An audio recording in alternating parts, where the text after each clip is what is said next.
They told me my own ranch land my family has owned since 1962 now needed their permission to exist. A gate, a fence, a well.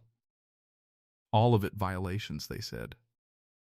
What they didn't know was that their entire multi-million-dollar development was sitting on a mistake I was about to expose. If you believe no homeowner should ever be bullied out of what's rightfully theirs, subscribe to H.O.A. Breakpoints, because every injustice has a breaking point. My name doesn't matter.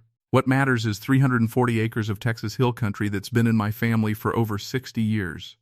My grandfather bought it before there was a single paved road out here. No H.O.A. No committee. No clipboard-carrying stranger telling us where to park a truck. For decades, that's exactly how it stayed. Quiet hours. Then 5 years ago, a developer bought the land bordering mine and built Whispering Oaks Estates gated entrances, marble mailboxes, a golf simulator in the clubhouse.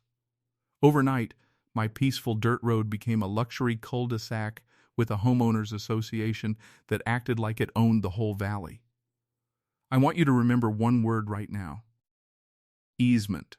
You're going to need it later, because it's the word that ended up bringing their entire development to its knees. I didn't think much of the H.O.A. at first. I kept to myself. I ran cattle. I fixed fences. I minded my business. They didn't return the favor. It started with a letter, cream-colored envelope, embossed logo, official sounding language that had clearly been copy-pasted from a lawyer's template. Dear property owner, it has come to the attention of the Whispering Oaks Homeowners Association that structural modifications on your property require architectural review committee approval. I read it twice, waiting for the punchline. There wasn't one. They were telling me, a man whose family predates their subdivision by 6 decades, that my new equipment barn needed their sign-off, that my perimeter fence violated their viewed corridor policy, that the well I was drilling required their environmental review. I called the number on the letter. A woman named Denise informed me, in the calm tone people use when they think they hold all the power, that all properties within the association's jurisdiction boundary are subject to Whispering Oaks governance.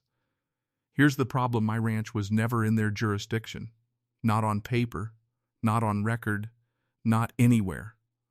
And that one detail was about to become their biggest nightmare. I ignored the letter. That was apparently a mistake in their eyes. 2 weeks later, a fine arrived.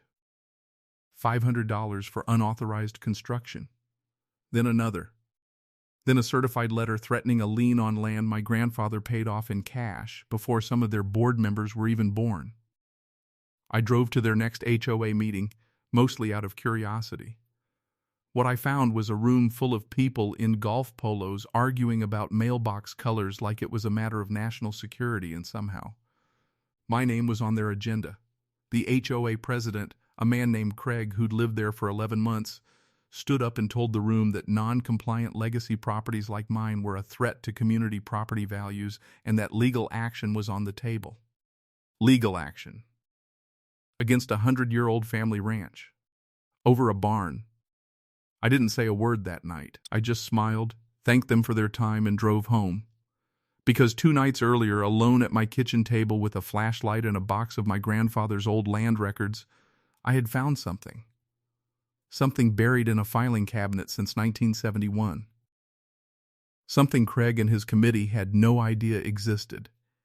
It was a survey map, yellowed and brittle, tucked behind a stack of cattle auction receipts. My grandfather had granted a conditional easement across a strip of our land back in 1971, access rights to the original ranch that later became the land beneath Whispering Oaks Estates.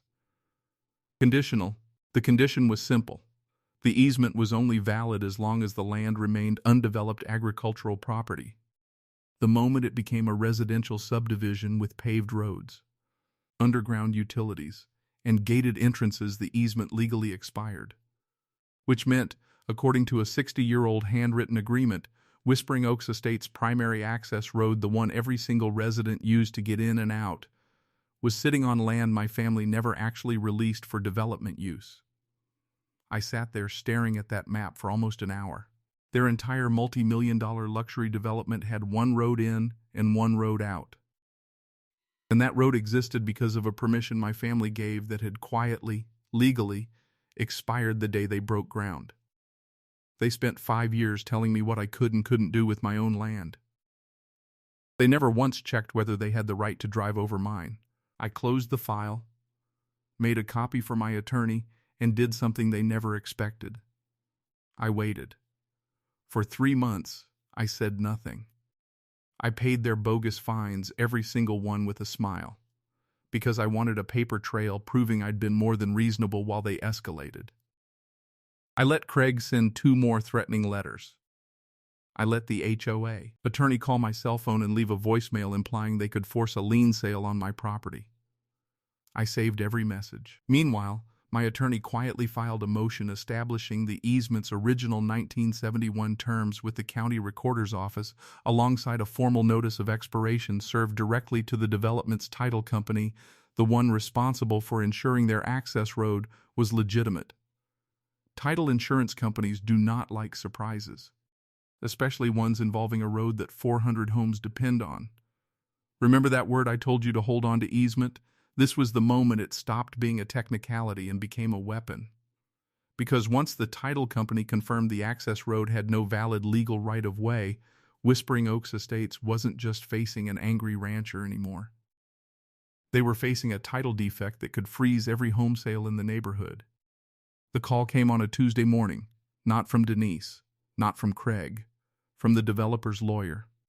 Turns out, Whispering Oaks Phase 3 40 new luxury lots already listed for pre-sale couldn't close a single transaction. No title company would insure new construction on a road with a disputed, expired easement. Banks wouldn't fund mortgages tied to a property with unresolved access rights. The entire next phase of the development was frozen. I finally agreed to a meeting, not at their clubhouse this time, at my kitchen table, the same one where I'd found that map. Craig didn't mention viewed corridors that day. He didn't mention architectural review committees.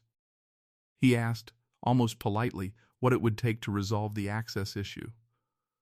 I laid it out simply: full and permanent withdrawal of any HOA jurisdiction claim over my property, in writing, filed with the county, and every fine they'd charged me, refunded with interest. He signed it in under 10 minutes. The same organization that once told me I needed their permission to build a barn was now sitting in my kitchen, needing my permission to keep selling homes. Whispering Oaks Estates eventually secured a new, properly negotiated easement, one that came with an annual payment to me, in perpetuity, for the right to keep using that road. Craig resigned from the board 4 months later. Denise stopped sending letters altogether. My ranch is still exactly what it's always been: 340 acres. No gate, no committee, no clipboard. But every single homeowner in that development now drives past my property line every single day, on a road that exists because I allow it. They wanted to control what I could do with my land. Instead, they learned exactly who controlled theirs. That wasn't even the worst HOA tried to pull that year. Next week, I'm telling you about the board that tried to bulldoze a 90-year-old widow's garden, and the one phone call that ended their entire HOA for good. Subscribe to HOA Breakpoint so you don't miss it.